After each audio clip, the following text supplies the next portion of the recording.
উপরে জুলুম করে, নির্যাতন করে, অবিচার করে, এরপরে আমাদের কাছে মেসেজ পাঠায়, বলে কি যে তোমরা হুজুরদেরকে গিয়ে বলবা যে হুজুররাও হক পথে না, আমরাও জালেম না। হুজুররা যদি হক পথে থাকতেন তাহলে হুজুরদেরকে নির্যাতনের কারণে এতদিন আল্লাহ আমাদেরকে ধরে ফেলতেন। যেহেতু আল্লাহ তাআলা আমাদেরকে ধরছেন না, এখান থেকে বোঝা গেল হুজুররাও হক পথে নাই, আমরাও জুলুম করি নাই। যেই বন্ধুরা এতদিন পর্যন্ত এই দুঃস্বপ্ন দিনের বেলায় দেখতেছিল, এখনো কি তাদেরকে বোঝানো লাগবে তারা জালেম কি ছিল কিনা, হুজুররা হক পথে ছিল কিনা? এটা বুঝাবার জন্য আর হুজুরের কাছে ফোন দেওয়া দরকার নাই। তোমার নেত্রীকে ফোন দিয়ে জিজ্ঞাসা করলেই উনি মিনওয়ান উত্তর দিয়ে দিবে।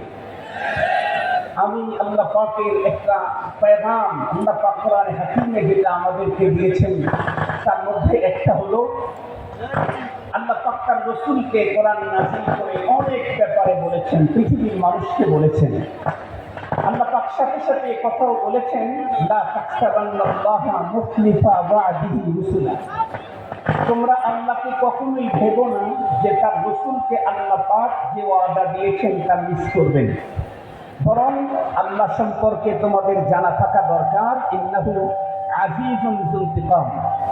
আল্লাহ তাআলা মহাপরাক্রমশালী এবং শাস্তিদাতা। তবে রব্বে কারীম যখন তখন ধরেন না, যখন ধরেন তখন আর তারে ছাড়েন না। এই জন্য হেফাজতে ইসলামের নেতাকর্মী যারা আছি, তা আমাদের অতীতের যেই পরিমাণে এর উপরে ভালোবাসা, মহব্বত, বিশ্বাস, আস্থা ছিল, এখন তো সেই বিশ্বাস আস্থা অনেক দূরে বেড়ে যাওয়ার কথা। পৃথিবীতে কেউ সবসময় বড়োর পাশে থাকতে চায়, কেন? উনি অনেকদিন পর্যন্ত ক্ষমতায় থাকবেন, ওনার পাশে থাকলে আমার ঝামেলা হবে না। আমি জিজ্ঞাসা করতে চাই, পৃথিবীর কোন ক্ষমতাধরের ক্ষমতা 100 বছর, 200 বছর, 500 বছর টিকে নাই।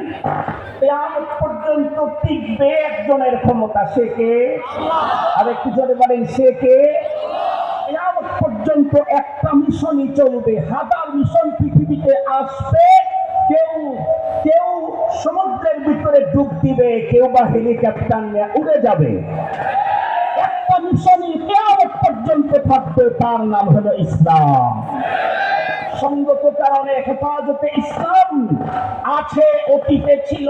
যতদিন পর্যন্ত আল্লাহ ইসলাম রাখবেন, ততদিন পর্যন্ত এর সাথে সম্পৃক্ত যারা, তাদেরকে ইজ্জতের সাথে রাখবেন। বিরুদ্ধাচারণ যারা করবে, তাদেরকে ফেরাউন আর নমরুদের মতোই, বিগত ফ্যাসিস্ট সরকারের মতোই ডুবায়া মারবেন। আল্লাহ পাক আমাদের সকলকে এদেশের উলামায়ে কেরাম, নায়েবে নবীদের নেতৃত্বে দ্বীন ও ইসলাম দেশ পরিচালনার পথে অগ্রসর হওয়ার তৌফিক দান করুক। আজকে এই বাংলাদেশে দ্বিতীয় স্বাধীনতার পর এশিয়ার সর্ববৃহৎ অরাজনৈতিক ধর্মীয় সংগঠন হেফাজতে ইসলাম বাংলাদেশের বৃহত্তর রংপুর বিভাগ কর্তৃক আয়োজিত হেফাজতে ইসলামের গণসমাবেশে আগত হেফাজতে ইসলামের কেন্দ্রীয় নেতৃবৃন্দ, বিভাগীয় নেতৃবৃন্দ, বিভিন্ন অঞ্চল থেকে সমাগত ইসলাম প্রিয় তৌহিদি জনতা, আমি এই জাতীয় কনফারেন্সে কথা বলার অভ্যস্ত নই, এই জন্য খুব লম্বা কথা আমি বলবো না। আমি নরম ভাষায় স্বাভাবিক শব্দে 2-3টা কথা বলবো। তার মধ্যে একটা কথা হলো, হেফাজতে ইসলাম বাংলাদেশ এই সংগঠনটা কাদের? স্পষ্টই বলতে হবে, যে বলবে আমি মুসলিম তারই হেফাজতে ইসলাম সংগঠন।